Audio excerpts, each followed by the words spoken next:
नमस्कार दोस्तों, OCN network में आपका स्वागत है। मैं हूं ओमकार चौधरी।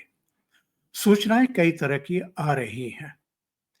एक सूचना ये आ रही है कि हाफिज सईद के बेटे ने लाहौर में एक पब्लिक रैली की है और उसमें फिर से काफी बकवास की है। दूसरी सूचना ये आ रही है कि काठमांडू में एक कश्मीरी मस्जिद है, उसमें 21 मई की रात को 1 बजे से लेकर के रात के 3 बजे तक कोई मीटिंग हुई है और ये जमाते इस्लामी की तरफ से हुई है और इसमें कुछ खतरनाक फैसले लिए गए हैं भारत को फिर से निशाना बनाने के लिए। और अमजद अयूब मिर्जा ने अपने चैनल पर ये सूचना शेयर करते हुए ये कहा है कि 6 जून और 16 जून के बीच में ये लोग फिर से भारत में कहीं ना कहीं अटैक कर सकते हैं। तीसरी सूचना ये है कि पीओके में आतंकवादी कैंपों में फिर से आतंकवादी लौटने लगे हैं। वहां इनका प्रशिक्षण वगैरह का काम शुरू किया गया है और ये 3-4 सूचनाएं चिंता बढ़ाने वाली हैं। इससे ये भी पता लगता है कि जो टेढ़ी दुम है ये आसानी से सीधी होने वाली नहीं है। लेकिन इस बीच प्रधानमंत्री नरेंद्र मोदी ने भी इसको कांटा बताते हुए, यानी आतंकवाद को भी, आतंकवादियों को भी, आतंकियों के सरगनाओं को भी और पाकिस्तान की मिलिट्री की, आईएसआई की हिमाकत को भी कांटा बताया है और ये कहा है कि इसकी वजह से पूरे शरीर में दर्द है, भयानक पेन है और हमने तय कर लिया है कि हम इस कांटे को निकाल करके रहेंगे। बीते कल यानी 29 मई को मॉक ड्रिल होने वाली थी फिर से जम्मू कश्मीर में, हरियाणा, चंडीगढ़ में, पंजाब में, राजस्थान में और गुजरात में। वो फिर स्थगित की गई प्रशासनिक कार्यों की वजह से, कारणों की वजह से। अब ये कल होने वाली है, यानी 31 मई को होने वाली है। और मॉक ड्रिल से ठीक पहले गृह मंत्री अमित शाह का जम्मू कश्मीर पहुंचना 2 दिन के दौरे पर, वहां पर उच्च स्तरीय बैठक करना जिसमें उपराज्यपाल भी थे, जिसमें सेना के और अर्धसैनिक बलों के, जम्मू कश्मीर पुलिस के और वहां के प्रशासन के उच्चाधिकारी मौजूद थे। खुफिया एजेंसियों के लोग भी मौजूद थे मीटिंग में। इन सबके साथ उच्च स्तरीय बैठक करना और वो पुंछ जाने वाले हैं जहां ऑपरेशन सिंदूर के दौरान जो पाकिस्तानी रेंजर्स थे उनकी गोलीबारी में करीब 14 लोग मारे गए थे और काफी संपत्ति को नुकसान भी हुआ था। और बताया ये जा रहा है कि चूंकि प्रॉपर मॉक ड्रिल नहीं हो पाई थी या उस तरह की मॉक ड्रिल, उस तरह की तैयारी नहीं हो पाई थी जैसी जरूरी होती है, इसलिए ये नए सिरे से मॉक ड्रिल की जा रही है। अब इसको लेकर के भी तमाम चर्चाएं हैं कि मॉक ड्रिल आखिर क्यों कराई जा रही है। अभी हाल में प्रधानमंत्री का ये कहना कि इस कांटे को हम निकाल करके रहेंगे, हमने फैसला कर लिया है। जब वो राष्ट्र को संबोधित कर रहे थे तो उन्होंने क्या कहा था, मैं फिर से आपको वो सुनवा देता हूं। फिर दोहरा रहा हूं, हमने पाकिस्तान के आतंकी और सैन्य ठिकानों पर अपनी जवाबी कार्रवाई को अभी सिर्फ स्थगित किया है। आने वाले दिनों में हम पाकिस्तान के हर कदम को इस कसौटी पर मापेंगे कि वो क्या रवैया अपनाता है। साथियों, भारत की तीनों सेनाएं, हमारी एयरफोर्स, हमारी आर्मी और हमारी नेवी,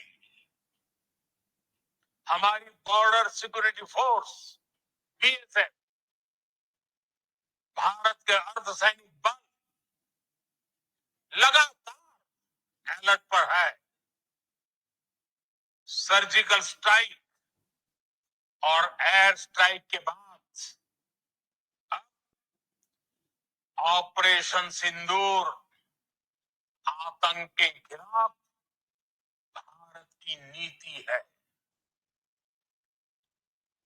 ऑपरेशन सिंदूर ने आतंक के खिलाफ लड़ाई में एक नई लकीर खींच दी है, एक नया पैमाना, न्यू नॉर्मल तय कर दिया।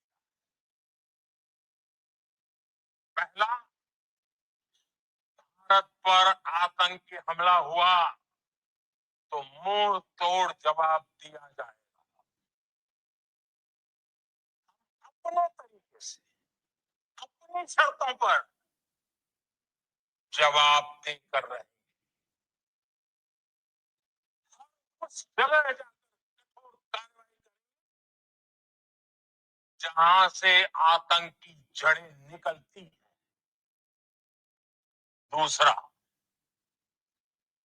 कोई भी न्यूक्लियर ब्लैकमेल भारत नहीं सहेगा। फिर दोहरा,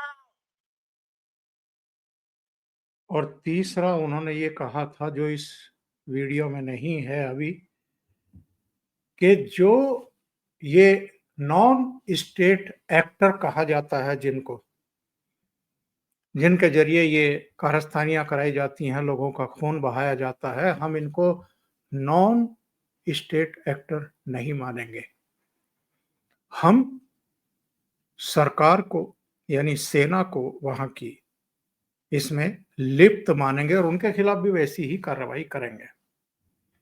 अब मैं आपको अमजद अयूब मिर्जा ने जो बताया है कि काठमांडू में एक कश्मीरी मस्जिद है, उसमें कोई मीटिंग हुई है 21 मई की रात में 1 बजे से 3 बजे के बीच में, और उसमें कुछ खतरनाक फैसले लिए गए हैं, उसके अंश सुनवाता हूं। और इसके आलोक में मुझे नहीं पता कि इसकी जानकारी सेंट्रल गवर्नमेंट को है या नहीं है, होगी, क्योंकि जहां जहां आईएसआई की जड़ें गहरी हैं, नेपाल में भी है, बांग्लादेश में भी है, हमारे जम्मू कश्मीर में भी है, कुछ दूसरी जगहों पर भी हैं, बहुत सारे जासूस इधर पकड़े गए हैं, ज्योति से लेकर के तमाम पकड़े गए हैं। तो उनकी जड़ें हैं हर जगह, उनको सूचनाएं भी मिलती रहती हैं और वो इस पर खर्च भी करते हैं। तो हो सकता है सेंट्रल गवर्नमेंट के पास ये जानकारियां हों कि फिर से कोई बड़ी कार्रवाई करने, बड़ा आतंकवादी हमला करने की साजिशें रची जा रही हैं। और प्रधानमंत्री ने जो कहा है कि कोई भी आतंकवादी हमला अगर होता है तो हम उसे युद्ध की तरह लेंगे, तो मैं ये मान करके चल रहा हूं कि भारत सरकार के पास तमाम सूचनाएं अलग अलग चैनल से आ रही होंगी। पीओजेके में जो फिर से आतंकवादियों की आमद हुई है ट्रेनिंग कैंपों में, लाहौर में जो हाफिज सईद के बेटे ताला सईद ने फिर से रैली की है, फिर से गतिविधियां शुरू की हैं, या जो भी काठमांडू वगैरह में हुआ है, ये समग्रता में सूचनाएं प्राप्त हुई होंगी। और संभवतः इसकी तैयारी के लिए जम्मू कश्मीर मॉक ड्रिल से ठीक पहले अमित शाह पहुंचे हैं।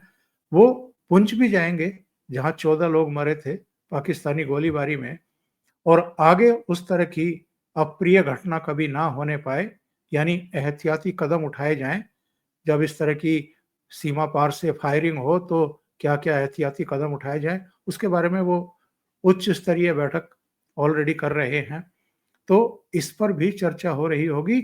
और 3 जुलाई से लेकर के 9 अगस्त तक, चूंकि अमरनाथ यात्रा भी शुरू हो रही है, 3 जुलाई से शुरू होगी, 9 अगस्त तक चलेगी, तो उसकी सुरक्षा का भी जिम्मा होम मिनिस्ट्री का है, सेना का है, अर्धसैनिक बलों का है, जम्मू कश्मीर पुलिस का है। उसकी भी समीक्षा अभी से शुरू हो गई होगी, तैयारी शुरू हो गई होगी, रजिस्ट्रेशन भी उसके शुरू हो रहे होंगे। तो अमजद अय्यूब मिर्जा ने जो अपने चैनल पर जानकारी डाली है, वो एक बार जरा सुन लेते हैं। अमजद अय्यूब मिर्जा और आप देख रहे हैं रेडियो हिमालय न्यूज़ पे कश्मीर न्यूज़ एक्सक्लूसिव। तो मेरे पास अब जो खबर आई है वो मेरे बड़े ही रिलायबल सोर्सेज से है, और खबर ये है कि 21 मई को, इस साल 21 मई को, आज 29 है, आज से एक हफ्ता पहले नेपाल में खटमंडू में एक जगह है दरबार स्क्वायर। उस दरबार स्क्वायर के एरिया में तकरीबन 300-400 मीटर के फासले पे एक मस्जिद है, कश्मीरी जामिया मस्जिद।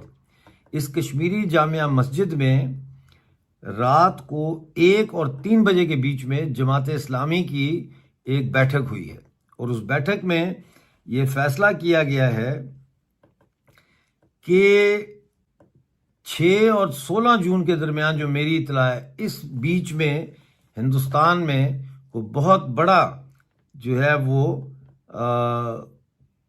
कोई आतंकवाद अटैक का इनका प्रोग्राम है। ये प्लान बन चुका है, ये प्लान फाइनलाइज हो चुका है। अब इसमें जो है ये पाकिस्तानी टेररिस्ट जो है ये नहीं होंगे, ये कहा गया है, मुझे जो इंफॉर्मेशन दी है। इसमें फॉरेन टेररिस्ट होंगे, और ये इंडियन जो स्लीपर सेल है वहां पे, उनका यूज किया जाएगा इनको वहां रखने के लिए, और इनकी जो भी आगे जो स्लीपर सेल्स का काम होता है वो सारा करने के लिए। अब बात यह है कि ये जो आतंकवाद है ये ख़त्म होने वाला नहीं है। अब मुझे ये पता नहीं है कि ये जो फॉरेन टेररिस्ट इस्तेमाल होंगे, नॉन यानी कि पाकिस्तानी, ये कौन है? ये बांग्लादेशी भी हो सकते हैं, ये दाइश के भी हो सकते हैं, ये मतलब है किसी भी ऑर्गेनाइजेशन के हो सकते हैं। ये कहना बहुत मुश्किल है स्टेज पे कि ये कौन है। इनकी आइडेंटिफिकेशन पे हम काम कर रहे हैं कि पता चले कि ये कौन सी ज़ुबान वहाँ बोल रहे थे, उर्दू बोल रहे थे, अरबी बोल रहे थे, या कोई इंग्लिश में बात कर रहे थे। तो वो हम कोशिश कर रहे हैं कि उसका भी खोज लगे। लेकिन 6 जून से 16 जून के बीच, यानी ये जो ईद का पीरियड है, इसके बीच कोई बहुत बड़ी दुर्घटना की तैयारी हो चुकी है, चीज़ें फाइनलाइज हो चुकी हैं। आप सब जानते हैं कि नेपाल जो है वहाँ पे आईएसआई का वो एक किस्म का गढ़ है। आईएसआई वहाँ ऑपरेट कर रही है, और बांग्लादेश में भी कर रही है, और कश्मीर में तो खैर कर ही रही है। तो ये स्लीपर सेल्स जो है ये आइडेंटिफाई होने चाहिए कि ये कौन से स्लीपर सेल हो सकते हैं, कहाँ हो सकती है।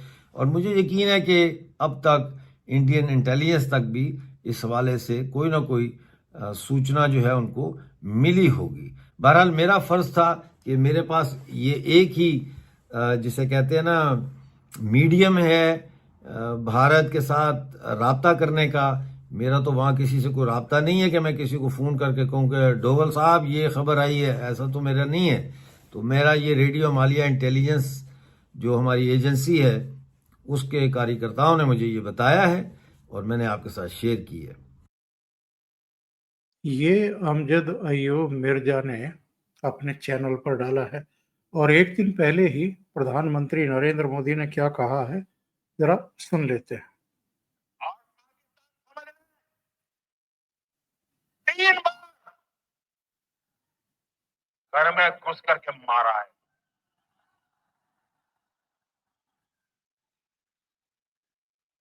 हम शक्ति को पूजने वाले लोग,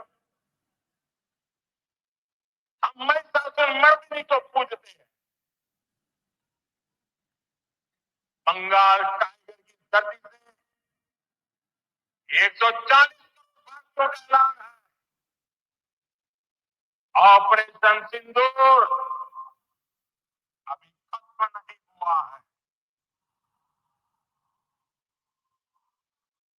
संदेश और संकेत साफ हैं। इसका मतलब सेंट्रल गवर्नमेंट के पास तमाम सूचनाएं हैं और उसकी तैयारी की जा रही है। और अमित शाह के इस दौरे को भी मैं उसी संदर्भ में देखता हूं। अभी के लिए इतना ही। बहुत बहुत धन्यवाद। अगर आपको ये चैनल और इसके कंटेंट पसंद आ रहे हैं तो लाइक करें, कमेंट करें, वीडियो को शेयर भी करें। अभी तक अगर आपने ये चैनल सब्सक्राइब नहीं किया है तो सब्सक्राइब कर लें और साथ में लगे बेल आइकॉन को दबाना ना भूलें ताकि आगे आने वाले वीडियो और उनके नोटिफिकेशन आप तक पहुंचते रहें। बहुत बहुत धन्यवाद। नमस्कार।